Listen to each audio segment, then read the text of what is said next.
Hello दोस्त, आप लोग कैसे हैं।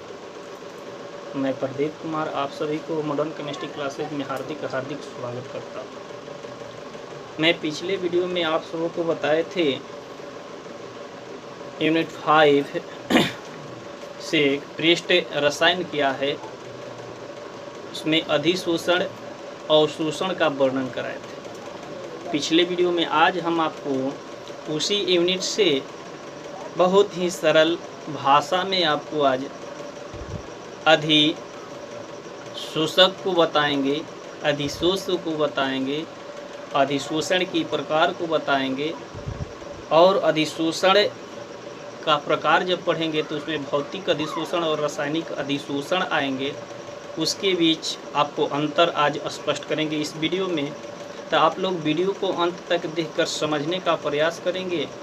चलते हैं, आपका आज का अगला टॉपिक है अधिशोषक। अधिशोषक एडसोर्बेंट। एडसोर्बेंट किसे कहते हैं भाई, अधिशोषक किसे कहते हैं। वह पदार्थ जिसकी सतह पर अधिशोषण होती है, वह पदार्थ जिसकी सतह पर अधिशोषण होता है अधिशोषक कहलाता है।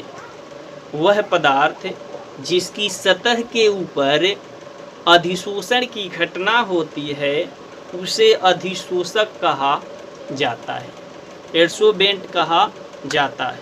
और दूसरा पॉइंट आपका है अधिशोष किसे कहते हैं भाई।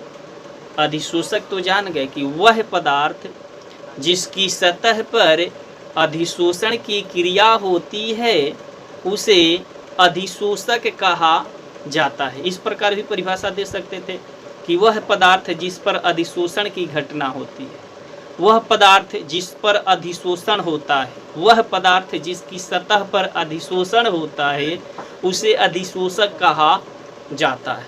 दूसरा पॉइंट आपका आज का है अधिशोष किसे कहते हैं। अधिशोष किसे कहते हैं, एडसोर्बेंट किसे कहते हैं, एडसोर्बेंट किसे कहते हैं। वह पदार्थ जिसका अधिशोषण होता है, वह पदार्थ जिसका अधिशोषण होता है अधिशोष कहलाता है, अधिशोष कहलाता है। फिर से समझ लेंगे, वह पदार्थ जिसका अधिशोषण होता है, वह पदार्थ जिसका अधिशोषण होता है उसे अधिशोष कहा जाता है। फिर से समझेंगे कि अधिशोषक किसे कहते हैं, अधिशोष किसे कहते हैं। वह पदार्थ जिसकी सतह पर अधिशोषण होती है, वह पदार्थ जिसकी सतह पर अधिशोषण होता है अधिशोषक कहलाता है। क्या कहलाता है, अधिशोषक कहलाता है।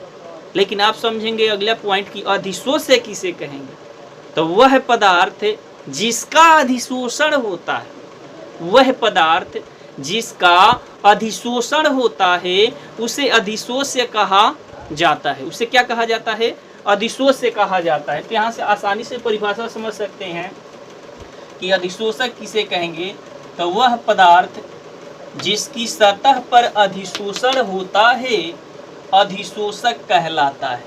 जिसकी सतह पर क्या होता है, अधिशोषण होता है। क्या होता है, अधिशोषण होता है, उसे अधिशोषक कहा जाता है। भाई अधिशोष किसे कहते हैं, तो वह पदार्थ जिसका अधिशोषण होता है, वह पदार्थ जिसका अधिशोषण होता है उसे अधिशोष कहा जाता है, उसे अधिशोष कहा जाता है। अब चलते हैं आपके अगले टॉपिक की ओर। तो आपका आज का अगला टॉपिक इसमें का है, पीछे पढ़ चुके हैं कि अधिशोषण किसे कहते हैं। तो अब चलते हैं अधिशोषण के प्रकार के बारे में जानेंगे। किसके बारे में जानेंगे, अधिशोषण के प्रकार। तो अधिशोषण के प्रकार जानने से पहले तो हमको ये बात जानना जरूरी था कि अधिशोषक किसे कहते हैं, अधिशोष किसे कहते हैं। तो आप स्पष्ट समझ गए।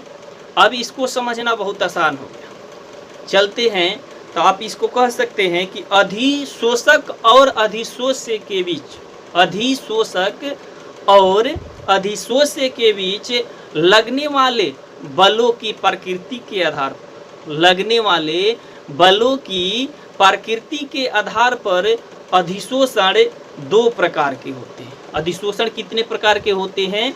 दो प्रकार के होते हैं। पहला जो होता है भौतिक अधिशोषण होता है। कौन होता है? भौतिक अधिशोषण। आप भौतिक अधिशोषण किसे कहेंगे भाई?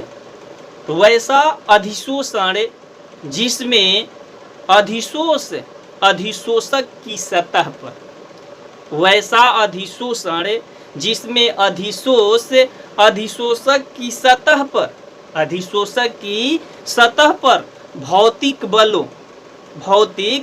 बलों पोस्ट में लिख सकते हैं दुर्बल वंडरवाल बंधन, दुर्बल वंडरवाल बंधन द्वारा बंधे रहते हैं तो उसे भौतिक अधिशोषण कहा जाता है। फिर से समझ लेंगे। वैसा अधिशोषण जिसमें कोई अधिशोषक की सतह पर दुर्बल वंडरवाल बंधन अर्थात भौतिक बलों द्वारा बने रहते हैं तो उसे भौतिक अधिशोषण कहा जाता है। तो उसे क्या कहा जाता है? भौतिक अधिशोषण कहा जाता है। लिख सकते हैं यहाँ से कि वैसा अधिशोषण जिसमें अधिशोषक की सतह पर भौतिक बलों पोस्ट में लिख लेंगे कि दुर्बल वंडरवाल बंधन या बल द्वारा बंधे रहते हैं भौतिक अधिशोषण कहलाते हैं। क्या कहलाते हैं? भौतिक अधिशोषण कहलाते हैं। भाई रासायनिक अधिशोषण किसे कहते हैं? अगला टॉपिक है आपका रासायनिक अधिशोषण। अधिशोषण जो है दो प्रकार के, भौतिक बलों के आधार पर अधिशोषण कितने प्रकार के? दो प्रकार के। एक भौतिक अधिशोषण, दूसरा रासायनिक अधिशोषण। तो रासायनिक अधिशोषण किसे कहेंगे भाई?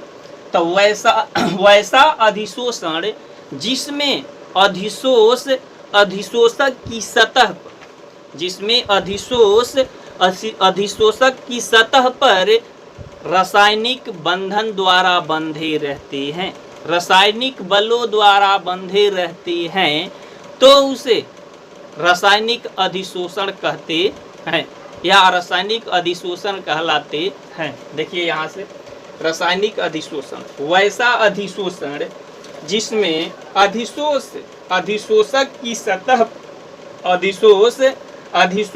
की सतह पर रासायनिक बलों द्वारा बंधे रहते हैं, रासायनिक अधिशोषण कहलाते हैं, रासायनिक अधिशोषण कहलाते हैं।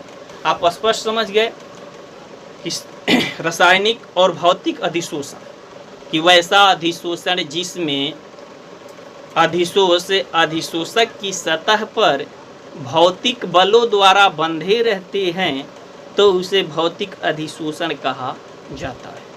वैसा अधिशोषण जिसमें अधिशोषक की सतह पर रासायनिक बलों द्वारा बंधे रहते हैं तो उसे रासायनिक अधिशोषण कहा जाता है। चलेंगे, स्क्रीनशॉट ले लेंगे आप लोग। अब चलते हैं, आपका अगला टॉपिक है भौतिक अधिशोषण और रासायनिक अधिशोषण में अंतर।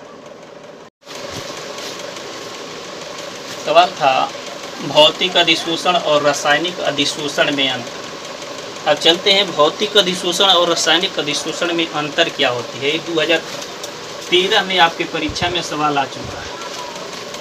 2013 में आप लोग की परीक्षा BSTB 2013 आप लोग की परीक्षा में ये सवाल आया हुआ है, मस्ट सवाल है, थोड़ा ध्यान देंगे विशेष। आप भौतिक अधिशोषण और रासायनिक अधिशोषण में आपको अंतर बताने जा रहे हैं, तो ध्यान दीजिएगा। भौतिक अधिशोषण जो होते हैं, भौतिक अधिशोषण में दुर्बल वंडरवाल बंधन कार्य करते हैं। भौतिक अधिशोषण की घटना में अगर देखते हैं तो वहाँ पर जो बल काम करता है वह दुर्बल वंडरवाल बंधन काम करता है, जबकि रासायनिक अधिशोषण में, किसमें? रासायनिक अधिशोषण में प्रबल रासायनिक बंधन कार्य करता है, प्रबल रासायनिक बंधन कार्य करता है। स्पष्ट हो गया कि भौतिक अधिशोषण में दुर्बल वंडरवाल बंधन कार्य करता है, जबकि रासायनिक अधिशोषण में प्रबल रासायनिक बंधन कार्य करता है। अब बात रहा अगला पॉइंट कि भौतिक अधिशोषण जो होते हैं एक उत्क्रमणीय प्रक्रम है। आप अनुत्क्रमणीय और उत्क्रमणीय के बारे में पीछे पढ़ चुके हैं। कि उत्कर्मणीय और अनुत्कर्मणीय जो पुनः अवस्था को प्राप्त कर सके, उत्कर्मणीय जो पुनः अवस्था को प्राप्त न कर सके, अनुत्कर्मणीय, तो यह जो होता है उत्कर्मणीय प्रक्रम होता है। भौतिक अधिशोषण की जो घटना होती है उत्कर्मणीय होती है, जबकि रासायनिक अधिशोषण की जो घटना होती है अनुत्कर्मणीय होती है। क्या होती है? अनुत्कर्मणीय होती है। अगले पॉइंट की ओर चलते हैं, तो इसमें अधिशोषण ऊष्मा का जो मान होता है हमेशा कम होता है। भौतिक अधिशोषण में अधिशोषण ऊष्मा का मान हमेशा कम होता है, जबकि रासायनिक अधिशोषण में अधिशोषण ऊष्मा की मान हमेशा अधिक होता है। हमेशा क्या होता है? अधिक होता है। अब चलते हैं आगे अगले पॉइंट की ओर। इसमें जो होते हैं भौतिक अधिशोषण में जो परतें बनते हैं वह बहुआण्विक होती है। कैसी होती है? बहुआण्विक होती है, जबकि रासायनिक अधिशोषण की घटना में जिस परत का निर्माण होता है वे परतें एक आणविक होती है। कैसी होती है? एक आणविक होती है। अगला पॉइंट की ओर चलते हैं। इसमें जो सतह पर जो होता है कभी यौगिक का निर्माण नहीं होता है। भौतिक अधिशोषण की घटना में कभी सतह पर यौगिक का निर्माण नहीं होता है, जबकि रासायनिक अधिशोषण में, किसमें? रासायनिक अधिशोषण में सतह पर यौगिकों का निर्माण होता है। सतह पर किसका निर्माण होता है? यौगिकों का निर्माण होता है। यह जो होते हैं भौतिक अधिशोषण जो होते हैं विशिष्ट नहीं होते, विशिष्ट नहीं होते हैं, जबकि रासायनिक अधिशोषण की घटना जो होती है अत्यंत विशिष्ट होती है। तो चलते हैं फिर से देख लेंगे, बहुत आसान सरल तरीका से आप लिख सकते हैं, अंतर स्पष्ट कर सकते हैं कि भौतिक अधिशोषण और रासायनिक अधिशोषण में अंतर। तो भौतिक अधिशोषण में दुर्बल वंडर वाल बंधन कार्य करता है। लिख सकते हैं आप लोग, कौन सा बल कार्य करता है? दुर्बल वंडर वाल बंधन कार्य करता है, जबकि रासायनिक अधिशोषण में प्रबल रासायनिक बल कार्य करता है। कौन सा बल कार्य करता है? प्रबल रासायनिक बल कार्य करता है। यह उत्कर्मणीय प्रक्रम है, यह अनुत्कर्मणीय प्रक्रम है। इसमें अधिशोषण ऊष्मा का मान कम होता है, इसमें अधिशोषण ऊष्मा का मान अधिक होता है। इसमें बहुआण्विक परतों का निर्माण होता है, इसमें एक आणविक परतों का निर्माण होता है। इसमें सतह पर यौगिकों का निर्माण नहीं होता है। रासायनिक अधिशोषण में सतह पर यौगिकों का निर्माण होता है। ये अत्यंत विशिष्ट नहीं होते हैं, ये अत्यंत विशिष्ट होते हैं।